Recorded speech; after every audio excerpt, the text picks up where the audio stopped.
EVM जो है बेईमानी करने का तरीका है। वोट जब गई जाते हैं तो ईवीएम बदल दी जाती है, ये हमने अपनी आंखों से देखा है। ईवीएम हटना चाहिए। ये मोदी सरकार और आरएसएस ईवीएम की हमेशा दुश्मन थी और हम चाहते हैं बैलेट पेपर से चुनाव हो। पूरा देश ईवीएम के खिलाफ है कि उसमें कितना ही भी जितना चाहे उतना गड़बड़ घोटाला कर सकते। जिस देश का सुप्रीम कोर्ट भगवान से निर्णय कराता हो, साक्ष्यों के आधार पर निर्णय ना करता हो, उससे निकम्मा, उससे अनपढ़, उससे अपराधी आपको सुप्रीम कोर्ट पूरे वर्ल्ड में कहीं नहीं मिलेगा किसी भी कंट्री में। मनुवादी हर जगह मनुवादी बैठा हुआ है। हिंदू शब्द का डिक्शनरी मीनिंग देखो, हिंदू शब्द का मतलब है चोर, जाहिल, लुटेरा, बदमाश, अपराधी। तो कामनी जी, आप लोग ईवीएम हटाने के लिए कह रहे हैं, क्या आपको ईवीएम पे विश्वास नहीं है? बिल्कुल नहीं है, जब से ये बिल्कुल भी नहीं है, क्योंकि वोट जब गई जाते हैं तो ईवीएम बदल दी जाती है, ये हमने अपनी आंखों से देखा है। आपने अपनी आंखों से देखा है? हाँ जी। ये आपने कहाँ पे देखा है?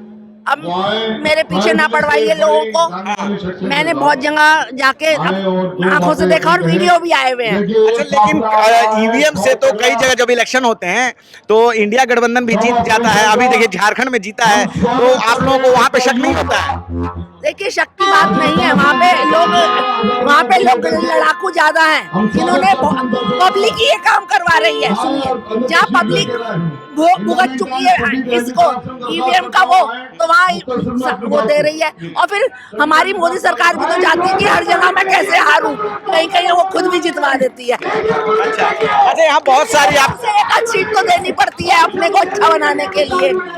ये मोदी सरकार और आरएसएस ईवीएम की हमेशा दुश्मन थी और हम चाहते हैं बैलेट पेपर से चुनाव हो। अच्छा, आप बैलेट पेपर से चुनाव, यहाँ पे बहुत सारी मांगों के साथ आप लोग आए। जातिगत जनगणना, जहाँ एक तरफ देश में बात चल रही कि हिंदू को एक होना चाहिए, आप लोग जातिगत जनगणना। इंसानियत से बड़ा ना मैं इंसानियत को सबसे बड़ा धर्म मानती हूँ। मेरे लिए कोई जाति नहीं है और मैं इंसानियत को मानती हूँ। ना मैं हिंदू हूँ, ना मैं मुसलमान हूँ, मैं भारतवासी हूँ। चलिए ठीक है, हम और भी लोगों से बात करते हैं। सर, क्या नाम है आपका?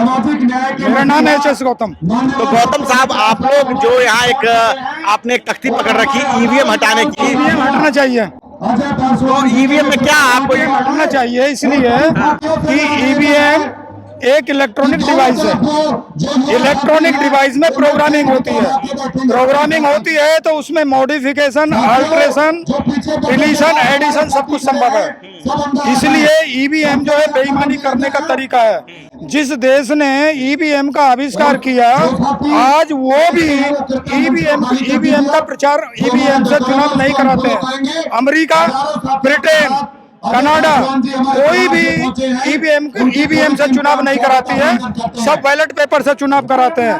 क्योंकि बैलेट पेपर से चुनाव कराने में धांधली की मिनिमम गुंजाइश है और ईवीएम से चुनाव कराने में 100% उम्मीद है कि उसमें कितना ही भी जितना चाहे उतना गड़बड़ घोटाला कर सकते हैं। लेकिन कई जगह चुनाव हुए हैं तो हमने देखा है कि कांग्रेस और इंडिया गठबंधन जो है जीतता है। अभी झारखंड में भी जीता है, तब आप लोग प्रश्न नहीं उठाते हैं। जहां पर मनुवादी अपना दापेच नहीं चला पाते वहीं कुछ जीत जाते हैं, अदरवाइज इसमें संभव है। चुनाव आयोग, बीजेपी, आरएसएस के फायदे की चीजें सिर्फ ही है। पूरा देश ईवीएम के खिलाफ है। मैं खुद 6 बार प्रिजाइडिंग ऑफिसर रह चुका हूं, मेरे को ईवीएम की A to Z सब पता है। मेरे को पूरा विश्वास है कि ईवीएम में प्रोग्रामिंग होती है, अल्ट्रेशन, मॉडिफिकेशन, डिलीशन, एडिशन सब कुछ संभव है। देश की सबसे बड़ी न्यायिक संस्था सुप्रीम कोर्ट है। सुप्रीम कोर्ट तो इस बात को मानने को तैयार नहीं है, तब क्या करेंगे आप? सुप्रीम कोर्ट इसलिए तैयार नहीं है, सुप्रीम कोर्ट में SC, ST, OBC, अल्पसंख्यकों का कोई प्रतिनिधित्व नहीं है। जिनकी आबादी इस देश में ज्यादा से ज्यादा 3% है, वो 70% न्याय प्रणाली पे वो लोग हावी हैं, तो न्याय कहाँ से मिलेगा? जिस देश का सुप्रीम कोर्ट भगवान से निर्णय कराता हो, साक्ष्यों के आधार पर निर्णय ना करता हो, उससे निकम्मा, उससे अनपढ़, उससे अपराधी आपको सुप्रीम कोर्ट पूरे वर्ल्ड में कहीं नहीं मिलेगा किसी भी कंट्री में। भारत की न्यायिक संस्था को आप ऐसा भारतीय की जो न्यायिक व्यवस्था है, न्यायिक व्यवस्था ठीक है। न्यायिक व्यवस्था स्वयं काम नहीं करती है, व्यक्ति काम करता है। अगर व्यक्ति बेईमान है तो न्यायिक व्यवस्था कितनी भी अच्छी हो वो अच्छा काम नहीं कर सकती है। बाबा साहब डॉक्टर अम्बेडकर ने जिस दिन पार्लियामेंट, जिस दिन संविधान लागू हुआ था, उसी दिन उन्होंने अपनी प्रतिक्रिया में बोल दिया था कि नीति कितनी भी अच्छी क्यों ना हो, अगर उसको पालन करने वालों की नीयत साफ नहीं है तो वो कभी सही साबित नहीं हो सकती। और नीति कितनी भी गलत बनी हो, अगर उसको लागू करने वाले लोगों की नीयत साफ हो तो वो जन कल्याण के लिए साबित हो सकती है। क्योंकि मनुवादी हर जगह मनुवादी बैठा हुआ है, चाहे आपका वो थाना है, चाहे वो आपका SDM है, DM है, हाई कोर्ट है, सुप्रीम कोर्ट है, यूनिवर्सिटी है, चुनाव आयोग है, हर जगह तो मनुवाद बैठा हुआ है। तो कहाँ से काम होगा? उनके पास कहाँ से मेरिट काम है, होगा? मेरिट के द्वारा वो बैठे हुए हैं। कौन मेरिट से आता है? कौन मेरिट से आता है? लोग SC ST की वो सीटें कब्जा के बैठे हुए हैं। SC ST के नाम पे मनुवादी लोगों ने SC ST OBC को तो आरक्षण इस देश में मिला हुआ है। कहाँ मिला हुआ है? लागू कहाँ हो रहा है? लागू कहाँ लागू नहीं हो रहा है ना? जीरो। 2014 के बाद जीरो। SC ST की सारी सीटें, सारी जो जितने पद हैं सब मनुवादी खा गए। अच्छा, आप लोगों ने जातिगत आरक्षण बढ़ाने की मांग कर रहे हैं, लेकिन जातिगत आरक्षण होना चाहिए, उससे पता लगेगा। आरक्षण तो है, अब आप लोग और ज्यादा मांग रहे हैं। ज्यादा इसलिए मांग रहे हैं, हमारी संख्या ज्यादा है, हमारा देश है, हम देश के मूल निवासी हैं, हम हिंदू हैं ही नहीं। हम हिंदू नहीं है ना, हम भारत के मूल निवासी हैं, हम भारत के मूल निवासी हैं 85%। तो देश को हिंदू राष्ट्र बनने में क्या दिक्कत है? यहाँ सबसे ज्यादा तो हिंदू जनसंख्या है ना। वो पहले हिंदू गांव बना ले, एक हिंदुओं का शमशान बना ले, एक शमशान बना के तो दिखा दे हिंदुओं का। रक्षा पे भी बात करिए हमसे। हिंदुओं को एक हिंदू के किसी गांव में पहले एक शमशान बनाओ, कोई घाट बनाओ, कोई कॉलेज तो बनाओ हिंदू के नाम पे, एक जिसमें समानता हो। शमशान घाट तो तुम बना नहीं पा रहे। उनके जाति के आधार पे सबके हिंदू राष्ट्र बनना चाहिए कि नहीं बनना चाहिए? बिल्कुल नहीं बनना चाहिए। तो बनने में क्या दिक्कत, क्या समस्या क्या है? जो समर्थक है वो कहते ऐसा हैं। है, मेरी बात सुनो, हिंदू शब्द का डिक्शनरी मीनिंग देखो। हिंदू शब्द का मतलब है चोर, जाहिल, लुटेरा, बदमाश, अपराधी। चलिए ठीक ये है। डिक्शनरी देखो आप, ये किस डिक्शनरी में लिखा हुआ है? ये पर्सनल डिक्शनरी में लिखा हुआ है, पारसी डिक्शनरी में लिखा हुआ है, अरबी डिक्शनरी में लिखा हुआ है। चलिए ठीक है। सर क्या कहना चाहें, क्या नाम है आपका? मेरा नाम वल्लभ लखेश्री। हाँ। मैं जो राजस्थान के जैसलमेर जिले के पास में फलोदी नया जिला बना है और बॉर्डर का जिला है, वहां से मैं आया हूँ। मैं इस क्या नाम है जिले का? मेरा नाम वल्लभ लखेश्री। नहीं, जिले का नाम जो है फलोदी। तो आप फलौदी से आज यहाँ रामलीला मैदान में क्यों आए? मैं नहीं आया हूँ, पूरा हिंदुस्तान आया है, हिंदुस्तान का पूरा बहुजन आया है, हिंदुस्तान का पूरा दर्द आया है, हिंदुस्तान की पूरी कराहट आई है, उसमें दर्द है, उसमें तकलीफ है। और संविधान के साथ में जो हो रहा है, दलितों के साथ में जो हो रहा है, जो माइनॉरिटी के साथ देश में हो रहा है, उस आवाज को हम दिल्ली के तक पहुंचाने के लिए आए हैं। इस देश में दलितों को अब राष्ट्रपति बनाया जा रहा है, आदिवासियों को राष्ट्रपति बनाया गया भाजपा के शासनकाल में। भाजपा लगातार इस बात को कह रही है कि हमारे समय में हमने देश को पहला आदिवासी राष्ट्रपति दिया, दलित राष्ट्रपति भी दिया है। भाई साहब, मैं आपको निवेदन कर रहा हूँ, हमें इंसानियत चाहिए, हमें मानवता चाहिए, हमें राष्ट्रपति नहीं चाहिए, हमें प्रधानमंत्री नहीं चाहिए। हमें ये लगना चाहिए कि अगर किसी ने देश का राष्ट्रपति बना दिया और राष्ट्रपति केवल अपने एक सीमा में बंधा हुआ है तो उससे क्या फर्क पड़ता है?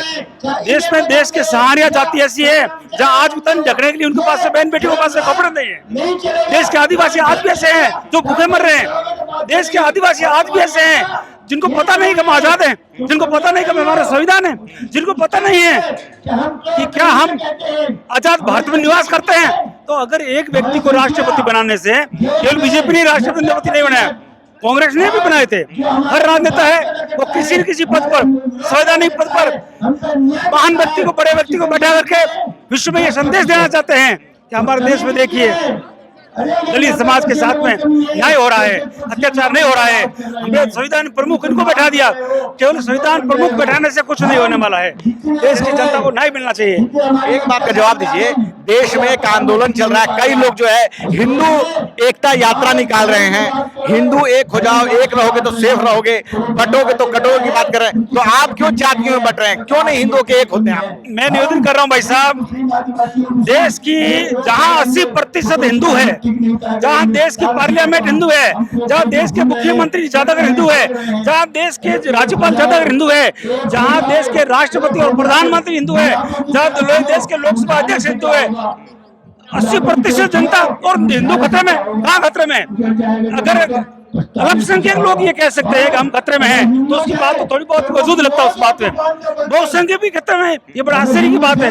ये लोग कहते हैं कि देश का हिंदू खतरे में है या देश खतरे में है, तो देश को लज्जित कर रहे हैं, विश्व के पटल पर देश को भ्रमित कर रहे हैं लोगों को। देश हिंदुस्तान में कोई हिंदू खतरे में नहीं है। क्या लगता है जो इस तरह के लोग जो ये नारा देते हैं कि हिंदू खतरे में, उनका मंतव्य क्या है, उनके मन में क्या है? उनका मतलब राजनीतिक है, दूरीकरण करना है। कहीं पर भी हिंदू खतरे में नहीं है, नहीं था और नहीं होगा। चलिए ठीक है, तो ये फलौदी से आए हुए हैं और हम देख पा रहे हैं कि किस प्रकार से जो है यहाँ पे हम डोमा परिसंघ की आज एक रैली हो रही है और ये महारैली है। नेशनल दस्तक की आपसे गुजारिश है कि अगर इसको बचाना चाहते हैं तो नेशनल दस्तक को सब्सक्राइब करने के लिए रेड कलर के सब्सक्राइब बटन को दबाएं, फिर बेल आइकन की घंटी दबाएं। नेशनल दस्तक को बचाने के लिए बहुत जरूरी है कि हर खबर को शेयर करें, लाइक करें, कमेंट जरूर करें।